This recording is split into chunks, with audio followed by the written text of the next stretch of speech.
So today I am finally exposing the truth.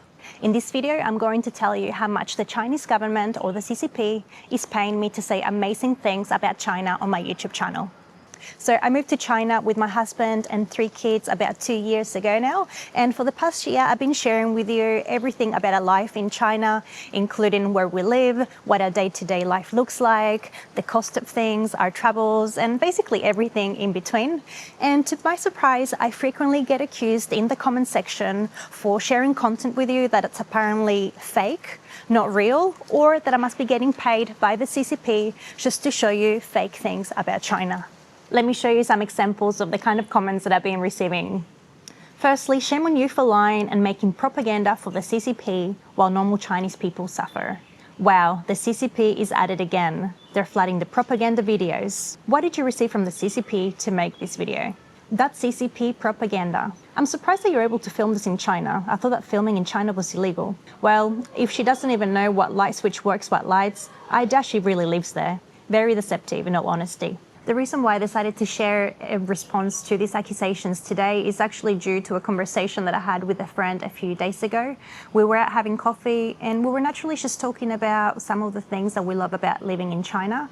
Now, I swear to you, this is a real conversation that we did have. She hasn't been in China for very long. So, of course, making comparisons the first few months you live in a new place is completely normal. And also she comes from a place that it's in a very difficult situation right now. So we were naturally just talking about some of the things that we love about here. So, the safety, the convenience, the public transport, and the fact that we generally live in a city that is so beautiful that we try to make the most out of. And so I then brought up to her how when I share these things on the internet, when I make videos about my life here, that I get accused of making fake videos of things that don't really exist. And she was completely floored. So we have now been in China for about 2 years. We live in a city called Hangzhou, and I live here with my wonderful husband and my 3 beautiful kids. And we came here for a job opportunity. David is a primary school teacher. I made a whole video on the reasons as to why we moved here, so I'm not going to go into depth in these particular videos, but you're more than welcome to check it out. But essentially, we had never been to China before, so we didn't really know what to expect. But in general, we came here with curiosity, not with an agenda. And since we already had a YouTube channel that we had been working on for a few years, it was very natural for me to start making content and sharing about our experiences in China. And that's included everything from safety to travel, cost of living, what the place that we live at looks like. And these are just things that I naturally share with you because they're part of my daily experience. And I just want to make it very clear that I didn't come to China to become a political commentator. You're not going to find that topic in any of my other videos. We simply just came to China to live, to travel, to work, and to raise our kids.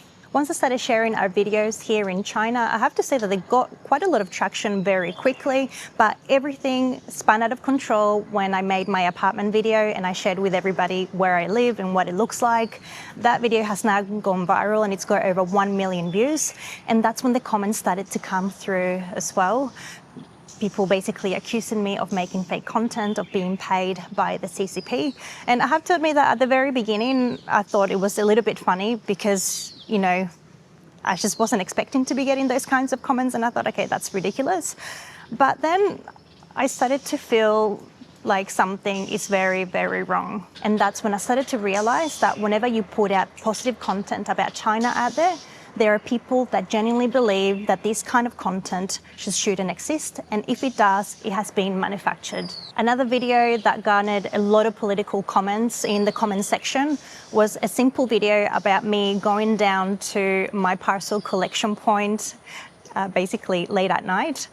I just thought that this was just something so interesting to me. I found it so fascinating, the fact that when we moved to China, we had this massive parcel collection room that you could access at all times of day and night. And I genuinely thought, if I find this interesting, then other people will too. So I made a video about it. And I have to admit that this definitely blew my mind. I just couldn't believe that a simple video about something that happens in my regular life could just blow up again, and that it would basically prompt people to just leave me hateful comments. It's just so hard to understand. And also the fact that people that there's somebody actually sitting there in their day and they think I'm going to take time out of my day to leave a nasty comment to another human being. It literally just blows your mind.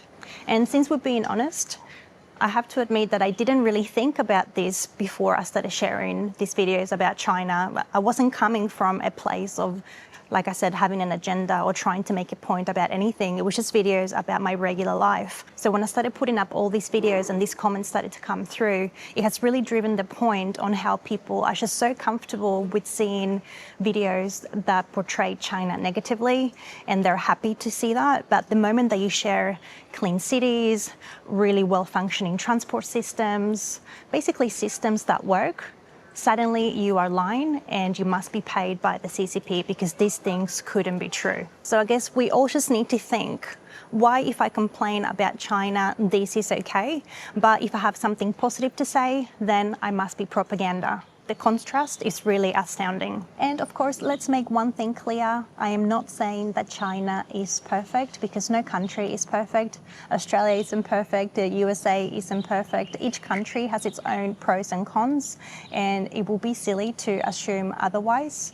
And of course, I have also made a video about things that I don't like about living in China, just to give a little bit more of a balanced view on my channel as well. But overall, my channel is just about my lived experience. Another thing that I want to take time to address is that all these claims completely undermine all the work that goes into my YouTube channel. If you have done any form of editing or video making before, you will know that this takes many, many hours, lots and lots of effort.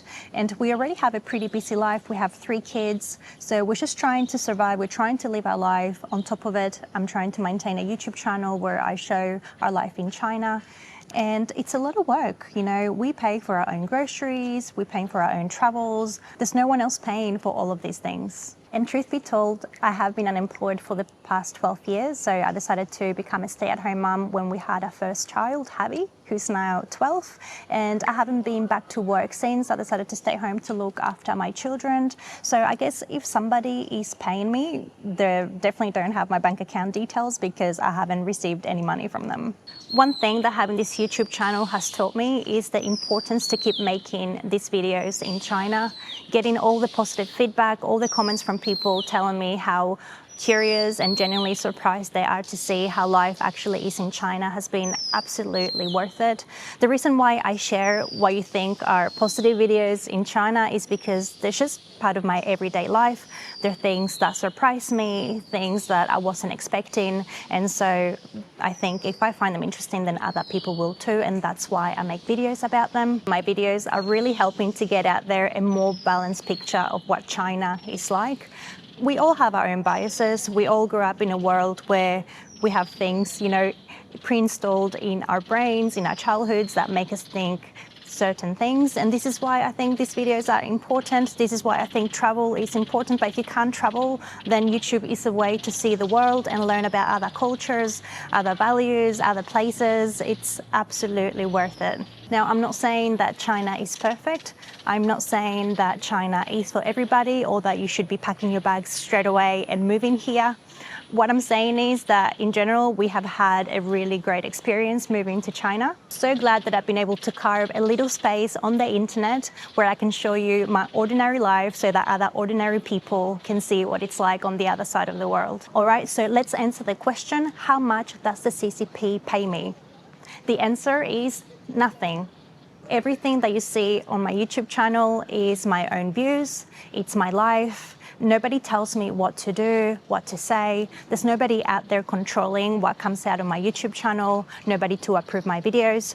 The only exception will be if I'm working on a collaboration, you know, because of course you are working with another brand, but the government here in China has nothing to do with it. And honestly, the biggest pressure actually comes from YouTube making fantastic thumbnails so that I can catch your attention and so that the algorithm will get my videos out there to everyone. But that's a topic for another day. Other than that, there is no mysterious payment arriving in my account from the Chinese government. I hope that this has cleared that up. I appreciate you being here. Please subscribe if you haven't yet, and I'll see you on the next one.